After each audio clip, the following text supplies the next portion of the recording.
Bismillahirrahmanirrahim. Assalamualaikum warahmatullahi wabarakatuh. Halo semuanya, apa kabar? Semoga kalian di sana baik-baik saja ya. Tetap harus jaga kesehatan, tetap ada di rumah, jangan pergi kemana-mana jika memang tidak terlalu penting. Oke, selanjutnya kita akan lanjut ke bab yang ketiga, yaitu melestarikan keanekaragaman budaya melalui teks prosedur. Kalau yang sebelumnya kita belajar narasi, belajar eksplanasi, kemudian belajar argumentasi, persuasi, sekarang adalah teks prosedur. Miss yakin secara sadar ataupun tidak sadar kamu pasti telah mengetahui apa sih teks tersebut, tapi kamu belum memahami nih teks prosedur itu yang seperti apa. Nanti kita simak ya, tetap lihat videonya.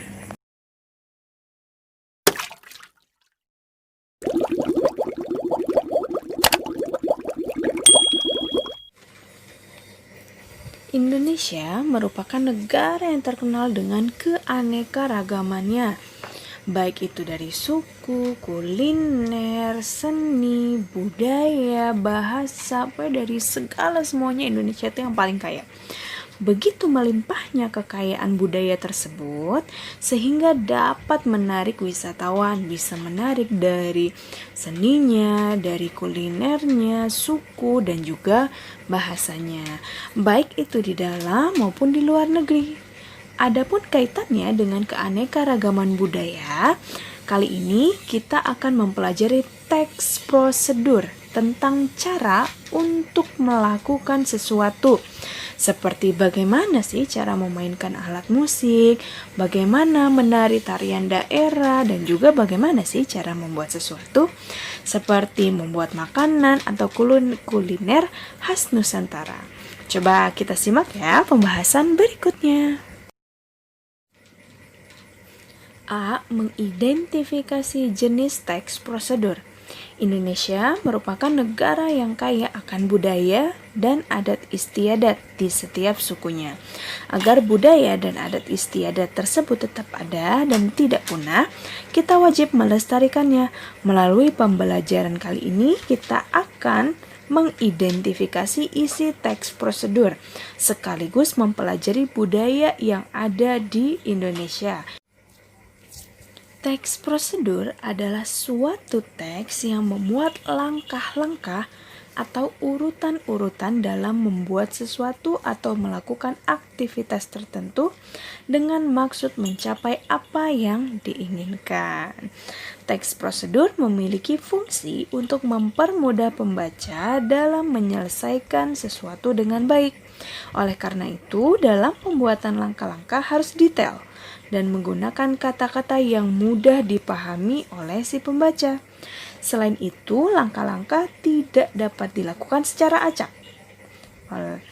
melainkan berurutan sesuai dengan langkah-langkah urutan yang telah dibuat. Kenapa sih harus berurutan?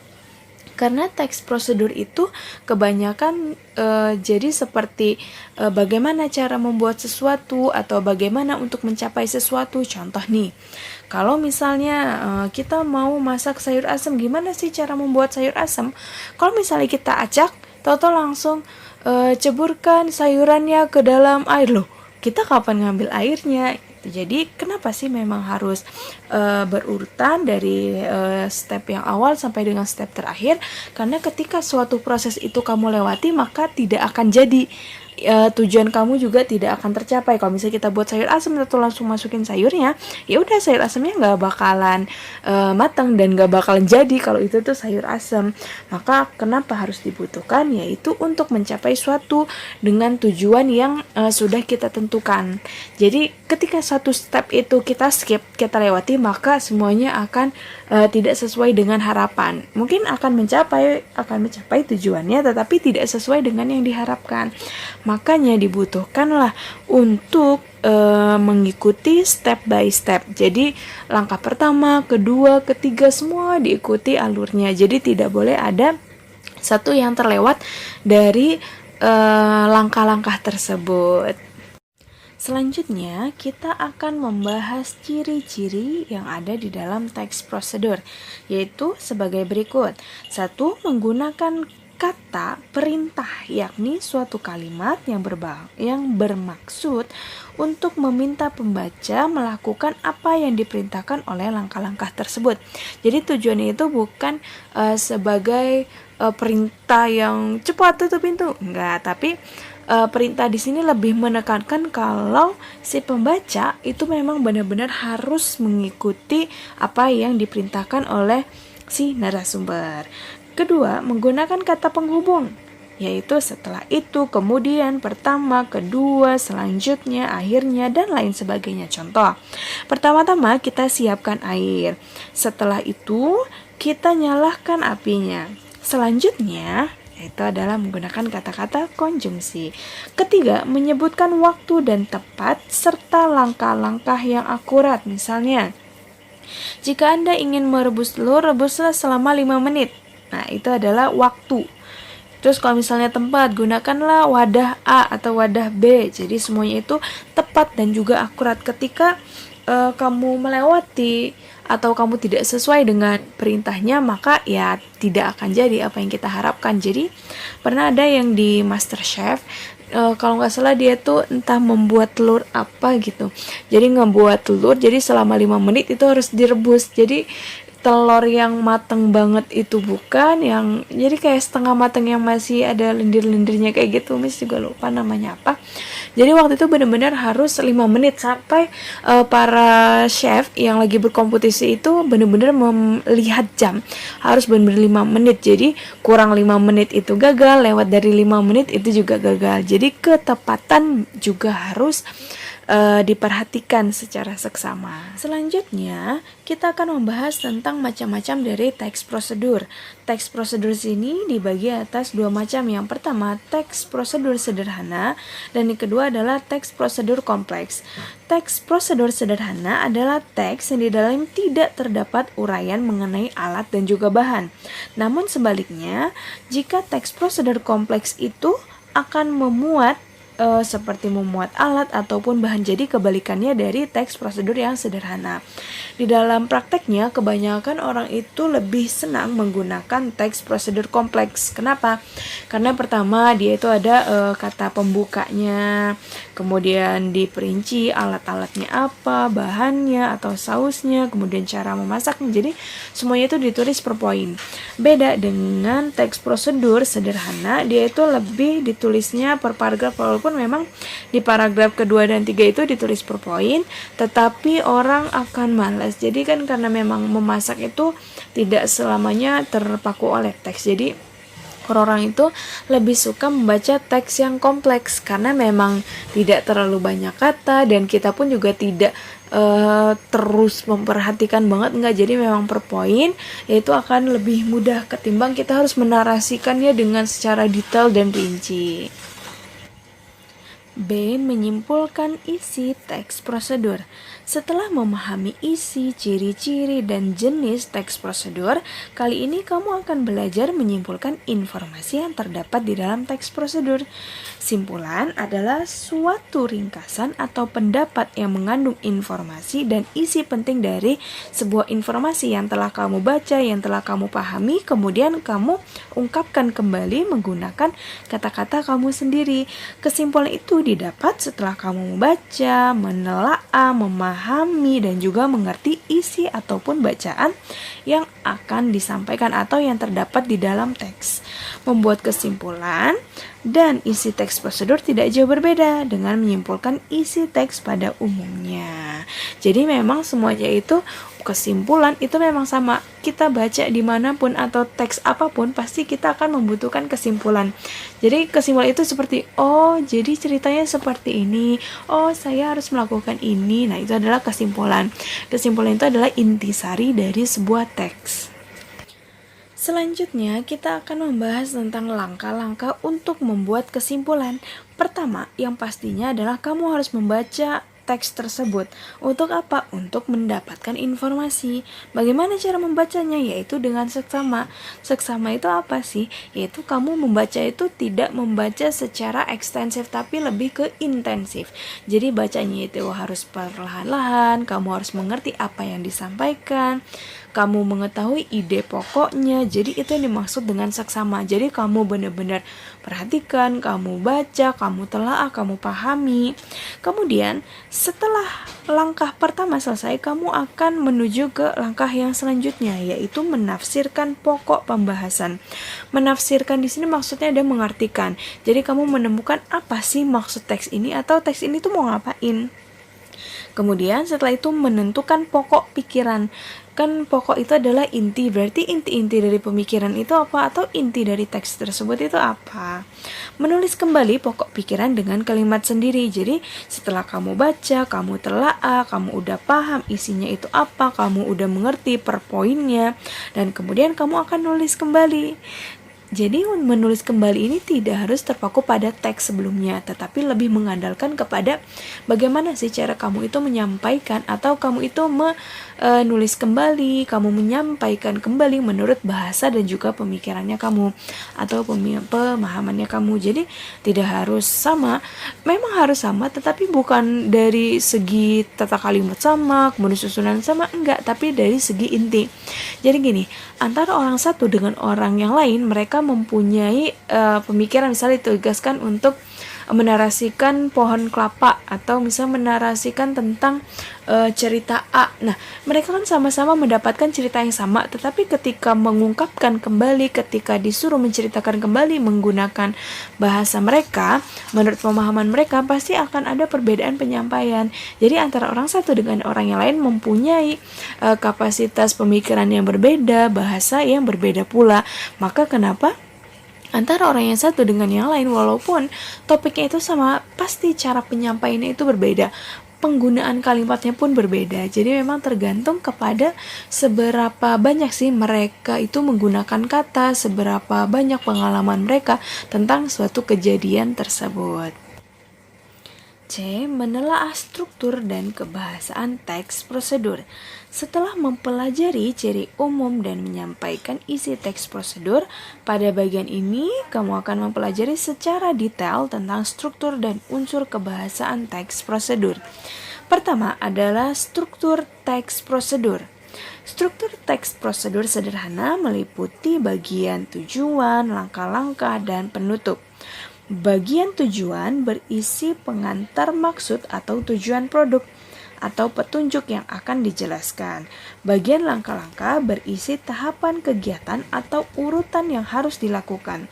Bagian penutup berisi hal-hal pokok yang merujuk pada tujuan dan diulang kembali dengan kata-kata yang lain, atau dapat pula berisi ucapan selamat atau motivasi bagi orang yang melakukan. Adapun struktur teks prosedur kompleks terdiri atas bagian tujuan, bahan dan alat, langkah-langkah, dan penutup. Bagian tujuan berisi pengantar, bagian bahan dan alat berisi uraian, bahan-bahan dan peralatan yang dibutuhkan. Bagian langkah-langkah berisi tahapan kegiatan atau urutan yang harus dilakukan.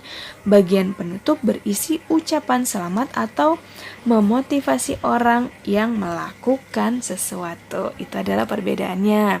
Jadi kalau misalnya di struktur teks prosedur itu kan ada tujuan, ada langkah, ada penutup. Kemudian kalau yang kompleks juga sama, cuma dia ada tambahan yaitu menggunakan bahan dan juga peralatan. Jadi strukturnya itu sama, tiganya itu patennya 3, tapi untuk kompleks ditambahin ada bahan sama alatnya. Nah, nanti coba kalian cari di internet perbedaan dari keduanya itu apa. Miss yakin ketika kamu cari nih struktur teks prosedur kompleks itu kamu langsung menemukan, karena memang banyak sekali ketimbang dengan struktur teks prosedur yang sederhana. Jadi ketika kamu melihat teksnya, kamu langsung tahu, oh ini kompleks, oh yang ini sederhana. Itu memang sangat mudah, dan kebanyakan orang pun juga menggunakan yang kompleks karena memang lebih rinci dan juga enak untuk dibaca. Jadi tidak terlalu banyak kata-kata yang ya untuk dinarasikan gitu. Jadi tidak banyak memang ditulis per poin. Dan menurut Miss itu memang sangat mudah untuk dibaca karena memang tidak semua orang itu suka membaca, tidak semua orang itu bisa memperhatikan dengan seksama, maka ditulislah per poin ini. Jadi lebih simpel dan juga lebih singkat, jelas dan juga padat. Kedua adalah unsur kebahasaan di dalam teks prosedur. Pertama adalah A. Kalimat perintah. Kalimat perintah biasanya itu dikenal dengan kalimat yang imperatif. Artinya apa? Yaitu kalimat yang maknanya memberikan perintah untuk melakukan sesuatu. Kalimat perintah dalam bentuk tulisan diakhiri dengan tanda seru. Meskipun tanda titik bisa juga dipakai, tetapi pada umumnya lebih menggunakan tanda seru. Kalimat perintah ini biasanya menggunakan kata kerja intransitif dan disertai penggunaan partikel lah pada predikatnya. Untuk menghaluskan kalimat perintah, gunakanlah kalimat ataupun kata seperti tolong, coba, silahkan. Contoh nih, silahkan ambil tomat, kemudian potonglah menjadi 5 bagian atau potonglah menjadi 6 bagian. Itu adalah contoh untuk memperhalus kalimatnya tetap kalimat perintah tetapi diperhalus, jadi seolah-olah tidak benar-benar diperintah seperti kayak orang tua merintah anaknya itu kan harus, tapi sebenarnya di sini juga memang keharusan tetapi memperhalus bahasanya saja. Kemudian yang B adalah kalimat saran.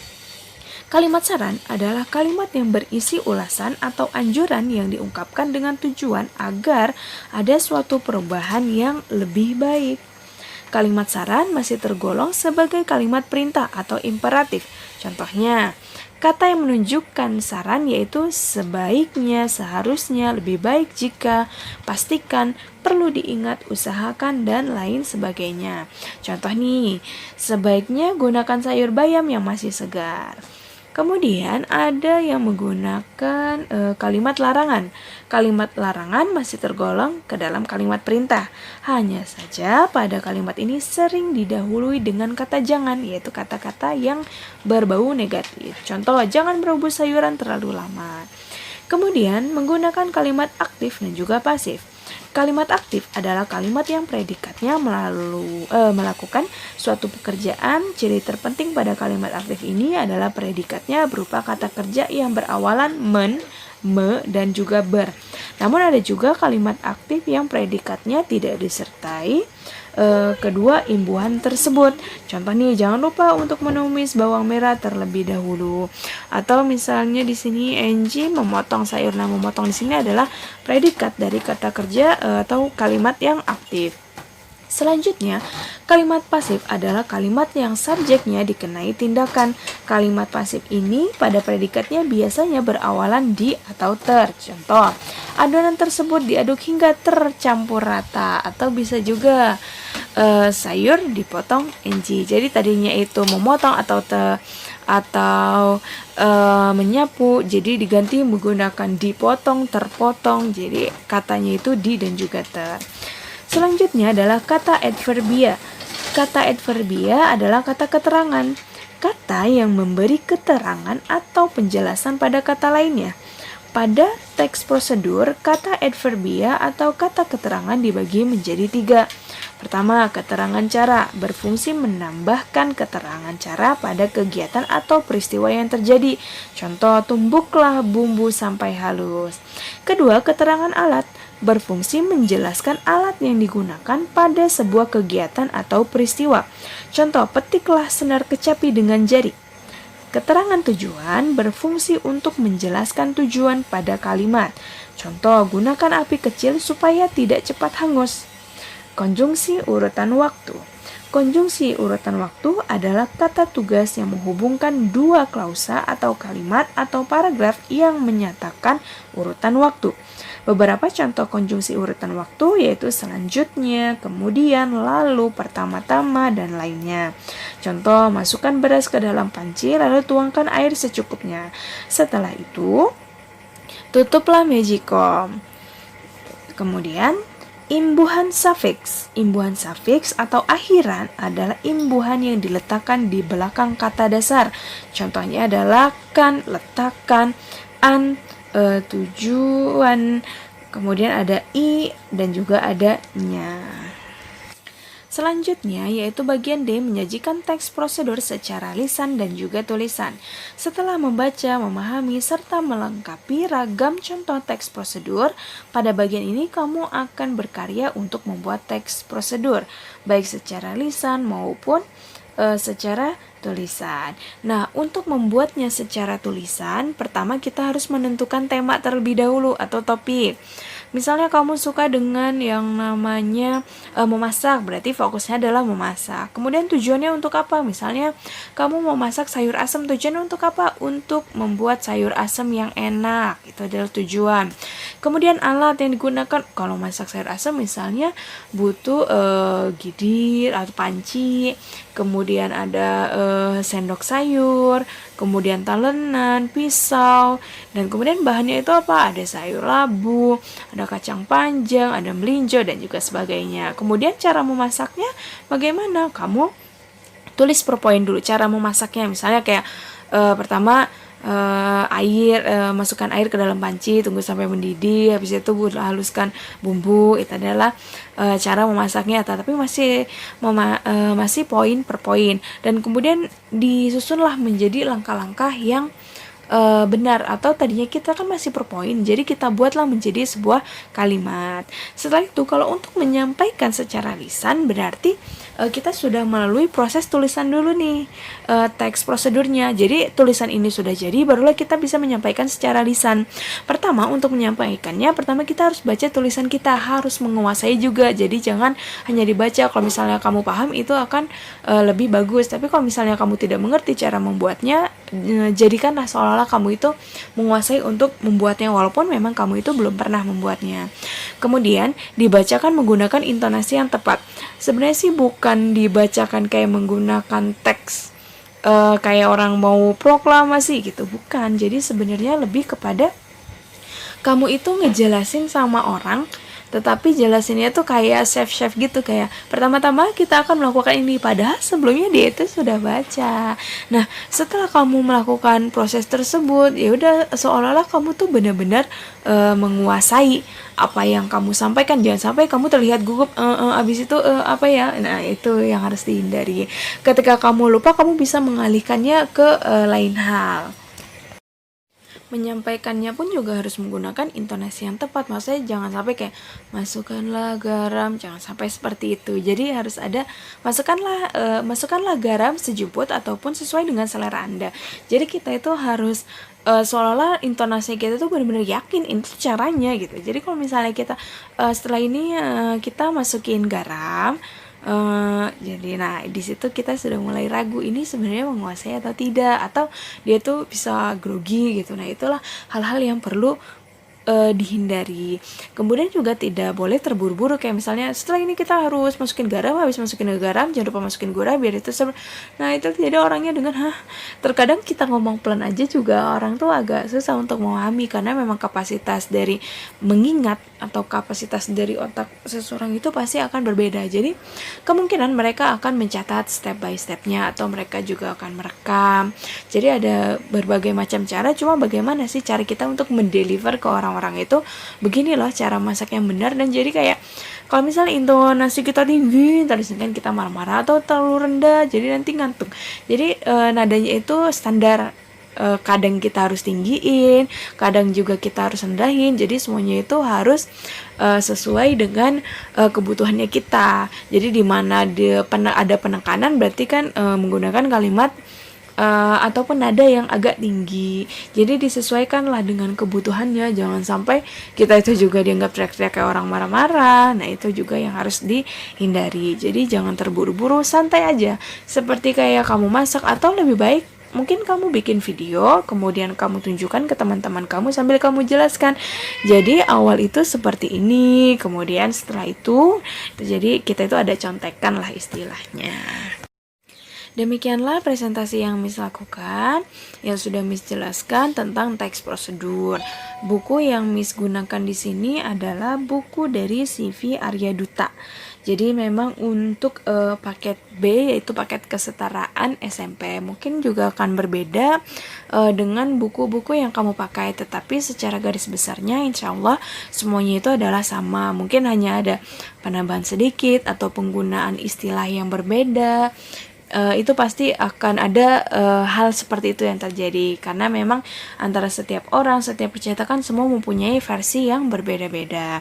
Silahkan jika ada pertanyaan tinggalkan komen di video ini ya. Terima kasih yang sudah melihat video ini. Semoga apa yang Miss jelaskan di video kali ini bisa bermanfaat untuk kalian semua. Terima kasih yang sudah menonton. Wassalamualaikum warahmatullahi wabarakatuh.